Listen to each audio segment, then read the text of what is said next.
दोस्तों welcome back to आपका अपना चैनल। अब मैं आपको 10 क्वेश्चन तक मैंने बता दिया था। अब 11वां क्वेश्चन है। 7 संख्याओं का औसत 8 है। यदि उनमें से एक संख्या और जोड़ दी जाए तो औसत 9 हो जाता, तो जोड़ी गई संख्या कितनी होगी। हम इसको बहुत टफ मान लेते हैं, बट ये टफ होता नहीं है। हम आपको पता 7 संख्याओं का औसत, तो 7 संख्याओं का औसत कितना है, 8 है। तो आप देख सकते हैं 8 है, तो सीधे हमको 7 का गुणा इसमें कर देना, 8 में कर देना, तो 56 हो गया। फिर यदि उनमें से एक संख्या और जोड़ दी जाए तो औसत 9 हो जाता है। एक संख्या और जोड़ेंगे हम उसमें, तो संख्या कितनी होगी, 8, और फिर औसत कितना हो जाता है, 9। ठीक है, तो 8 का औसत फिर कितना होगा, जो 8 संख्या उसका औसत हो गया 9। तो अब फिर हमको 8 गुणा 9 में करना होगा। ठीक है, तो कितना आ जाएगा, 72। तो अब हमको अब क्या है, तो जोड़ी गई संख्या कितनी होगी। तो जोड़ी गई संख्या देख सकते हैं आप यहाँ पे 72 में से 56 गया। ठीक है, 72 में से 56 घटा देना है, तो कितना हो गया, 16 आंसर।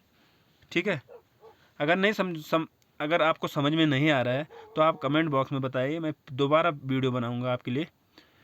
देखिए दूसरा क्वेश्चन नंबर 12। 5 संख्याओं का औसत 27 है। यदि उनमें से एक संख्या निकाल दी जाए तो औसत में 2 की कमी हो जाती है, तो निकाली गई संख्या ज्ञात करो।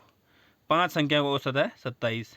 ठीक है, तो इसका क्या हो जाएगा, इसका इसमें गुणा करने से 135। ठीक है, और उसमें से एक संख्या निकाल दी जाए। अभी ऊपर वाले क्वेश्चन में क्या था कि एक संख्या क्या है, जोड़ दी जाए, तो इसमें क्या है, एक संख्या निकाल दी जाए, तो उसका औसत कितना, 2 की कमी आ जाती है। ठीक है, तो 4 एक संख्या निकाल दी तो 4 आ गया। ठीक है, और उस तो औसत में कितनी की कमी आ जाएगी, एक निकालने के बाद 2 की कमी, तो 27 से पहले औसत अब 25 हो जाएगा। ठीक है, तो 27 गुणा 5 क्या हो, 135, और जो बाद में हमने करना है एक संख्या निकालने के बाद 4 गुणा 25, तो कितना हो गया, 100। तो निकाली गई संख्या, तो निकाली गई संख्या 135 में से 100 माइनस कर देना, तो आंसर 35। 6 संख्याओं का औसत, अगला क्वेश्चन 13। 6 संख्याओं का औसत 20 है। यदि एक संख्या निकाल दी जाती है तो औसत 15 हो जाता है, तो संख्या बताइए जो निकाली गई। सेम ऊपर वाला क्वेश्चन है। तो 6 संख्याओं का औसत कितना है, 20 है, तो कितना उसमें गुणा करने से 120 प्राप्त होता है हमें। तो 5, फिर एक निकालने के बाद कितनी बच गई, 5, तब औसत कितना हो जाएगा, 15। ठीक है, तो 5 गुणा 15 बराबर 75। अब जो जो संख्या निकाली गई उसको बताना हमको, कौन सी संख्या निकाली हमने। तो 120 में से 75 माइनस कर देंगे, तो कितना आ गया, 45 आंसर। और उसके बाद 14वां क्वेश्चन है। 50 संख्याओं का औसत 38 है। यदि दो संख्याएं 45 तथा 55 हटा दी जाएं तो शेष संख्याओं का औसत कितना रह जाएगा। ठीक है, तो 50 संख्याओं का औसत कितना है, 38 है। ठीक है, तो गुणा करने से हमको 1900 हो गया। ठीक है, अब दो संख्या हमने निकाल दी, 45 और 55 हमने निकाल दी, हटा दी, तो इसका योग कितना हो गया, 100।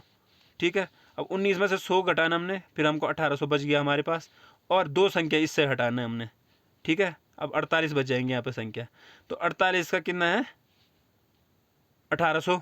ठीक है, तो अब हमको अब औसत निकालना है जितनी संख्याएं बची हैं। अब समझ रहे हो ना आप, अब जितनी संख्याएं बची हैं, अब औसत निकालना है हमको जितनी संख्याएं बची हैं। तो सीधे हमने 1800 में से 48 का भाग 1800 में दे देना है, तो 12 से कट रहे 150, 150 गुणा 12 1800, और 12 चौको 48, तो इसका भाग 150 में देने से 37.5 आंसर आ जाएगा। तो गाइज अगर आपको समझ में आ रहा है तो आप कमेंट करके बताइए कि समझ में आ रहा है। अगर नहीं आ रहा है वो भी बता दीजिए, मैं आपको और अच्छे तरीके से समझाऊंगा। फिर मैं एक ही क्वेश्चन को समझाऊंगा और अच्छी तरह से समझाऊंगा।